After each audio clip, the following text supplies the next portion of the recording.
హన్మకొండ విద్యుత్ భవన్ ముందు ఆర్టిజన్ విద్యుత్ కార్మికులు మహాధర్నా చేపట్టారు. ఆర్టిజన్ కార్మికుల సమస్యలు పరిష్కరించాలని డిమాండ్ చేశారు. లేబర్ కమిషనర్ ఇచ్చిన జీవో నెంబర్ 11 ప్రకారం వేతనాలు చెల్లించాలని, కార్మికులకు ప్రమోషన్ ఇవ్వాలని కోరారు. ఆర్టిజన్ విద్యుత్ కార్మికులను రెగ్యులరైజ్ చేయాలని నినదించారు. తమ డిమాండ్లపై ప్రభుత్వం స్పందించకుంటే రేపటి నుంచి సమ్మె చేస్తామని హెచ్చరించారు. ప్రభుత్వం దిగిరాకుంటే సమ్మె తప్పదంటోన్న టీఆర్వీకేఎస్ అధ్యక్షుడు జాన్సన్తో మా ప్రతినిధి రవికాంత్ ఫేస్ టు ఫేస్. వారి ఉద్యమాలు, పోరాటాలు, నిరసనలు, ఆందోళన తర్వాత విద్యుత్ కార్మిక సంఘం రేపటి నుంచి సమ్మెకు వెళ్తున్నట్లుగా మనకు తెలుస్తోంది. హన్మకొండలో ఉన్నటువంటి విద్యుత్ భవన్ దగ్గర ఎన్పీడీసీఎల్ కార్యాలయం ఎదుట అన్ని విద్యుత్ కార్మిక సంఘాలకు సంబంధించినటువంటి విభాగాలన్నీ ఇక్కడికి వచ్చి ఆర్టిజన్స్ అదేవిధంగా అన్క్యాప్డ్ ఎంప్లాయీస్ తరఫున ఇక్కడ ఉద్యమానికి శ్రీకారం చుట్టినటువంటి సందర్భం, ప్రభుత్వం దిగిరానటువంటి సందర్భంలో వీళ్ళంతా కూడా సమ్మెకు వెళ్తున్నటువంటి పరిస్థితి కూడా మనకు కనిపిస్తూ ఉంది.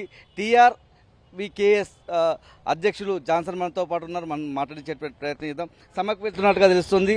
సమ్మెకు ఎందుకు వెళ్తున్నారు? ప్రభుత్వం దృష్టికి మీ సమస్యలను తీసుకువెళ్ళేటువంటి ప్రయత్నం చేశారా? ప్రభుత్వం ఏం చెప్పింది? సమ్మెకు వెళ్ళడానికి గల అనివార్య కారణాలు ఏంటి? సంస్థలో పనిచేస్తున్నటువంటి సుమారు 18,000 మంది ఆర్టిజన్ కార్మికులు మరియు సుమారు 6,000 మంది ఆర్టిజన్స్ కాకుండా మిగిలిపోయిన కార్మికుల రేపటి నుంచి తలపెట్టిన సమ్మెలో భాగంగా ఈరోజు ఎన్పీడీసీఎల్ ఆఫీస్ హన్మకొండ విద్యుత్ భవన్ ముందు మహాధర్నా నిర్వహించబడింది.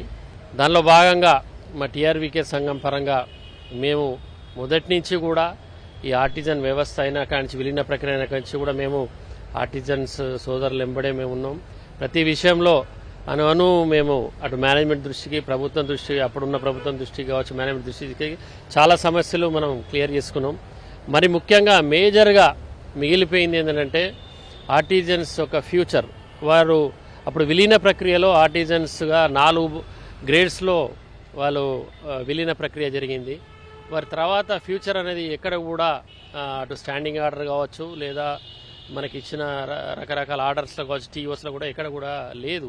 వాళ్ళకి ఇచ్చింది ఒకటే, 5 ఏళ్ల తర్వాత వాళ్ళు ఉన్న గ్రేడ్లకు వెళ్ళి గ్రేడ్ చేంజ్ చేసుకుంటా ప్రతి 5 సంవత్సరాల గ్రేడ్ చేంజ్ చేయాలని ఇచ్చారు.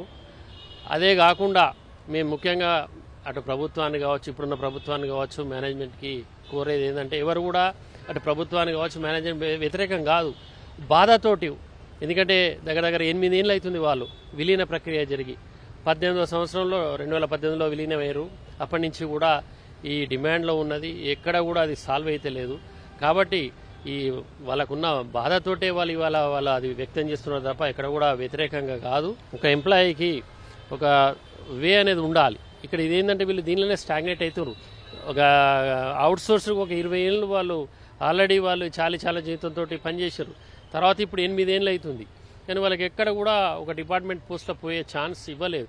కాబట్టి 97లో కూడా ఒక BPMS 36 తీసుకొచ్చి అప్పుడున్న యాజమాన్యం కావచ్చు, ప్రభుత్వం తీసుకొచ్చి ఇదే విధంగా డిపార్ట్మెంట్లో VWS కావచ్చు, కాంట్రాక్ట్ లేబర్ ఉండే వాళ్ళందరినీ కూడా ఏం చేసినట్టే అప్పుడు ఉన్న డిపార్ట్మెంట్లో పోస్టులు ఖాళీ ఏవైతే ఉన్నాయో వాటిలో 50% అప్పుడున్న VWS కావచ్చు, కాంట్రాక్ట్ లేబర్ని వాళ్ళకున్న విద్యార్హతను బట్టి దానిలో కన్వర్షన్ చేశారు. అదేవిధంగా ఇప్పుడు మేము కూడా డిమాండ్ చేసేది ఏంటంటే డిపార్ట్మెంట్లో రకరకాల క్యాడర్లో ఇనిషియల్ ఇండక్షన్ లెవెల్లో చాలా వేల ఖాళీలు ఉన్నాయి.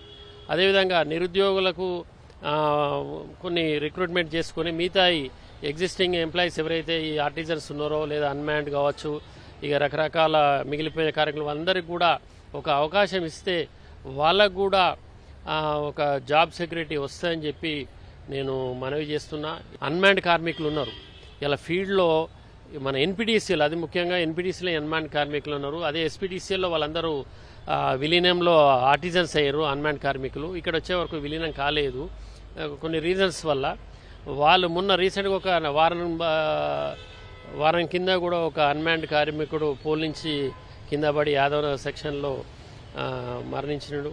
చాలా బాధాకర విషయం. ఆ కుటుంబం ఆర్థికంగా కూడా ఇబ్బంది పాలవుతుంది. ఎందుకంటే ఉన్న ఎవరైతే ఉపాధిగా పొందుతున్నాడో అతనే ఇదైపోయింది. కాబట్టి వాళ్ళ విషయంలో కూడా, ఎందుకంటే ఫీల్డ్లో డైలీ కష్టపడి పనిచేస్తున్నారు, ఏదో ఒక యాక్సిడెంట్స్ అవుతున్నాయి. ఎన్ని రకాల ప్రికాషనరీ మీద తీసుకున్నా కూడా వేరే యాక్సిడెంట్స్ అవుతున్నాయి. కాబట్టి ఇవన్నీ దృష్టిలో పెట్టుకొని వాళ్ళకు ఒక సెక్యూర్డ్ లైఫ్ ఇవ్వాలని ఈ సభాముఖంగా కోరుకుంటున్నాను. Thank you. ఇది మొత్తంగా చూస్తే సమ్మెకు వెళ్తామన్నటువంటి ఒక ప్రభుత్వం మీద ఒక ఒత్తిడి అయితే ఖచ్చితంగా విద్యుత్ కార్మికులు ఉద్యోగుల సంఘం నుంచి అయితే మనకు స్పష్టంగా కనిపిస్తుంది. రేపు ఉదయం 9 గంటల నుంచి సమ్మెకు వెళ్తామన్నటువంటి ఒక అల్టిమేటం అయితే ప్రభుత్వానికి సమ్మె సైరన్ అయితే మోగించినటువంటి సందర్భం అయితే వరంగల్లో ఉన్నటువంటి ఎన్పీడీసీఎల్ కేంద్రంగానైతే ఒక ప్రకటన అయితే బయటకు వచ్చినటువంటి పరిస్థితి కనిపిస్తూ ఉంది. ప్రభుత్వ పెద్దలు ఇప్పటికైనా చర్చలకు ఆహ్వానించాలన్నటువంటి ఒక డిమాండ్ అయితే అన్ని కార్మిక సంఘాలకు సంబంధించినటువంటి నాయకుల నుంచి వినిపిస్తోంది. కెమెరా పర్సన్ సంజీవ్తో రవికాంత్ న్యూస్ హన్మకొండ జిల్లా కేంద్రం నుంచి.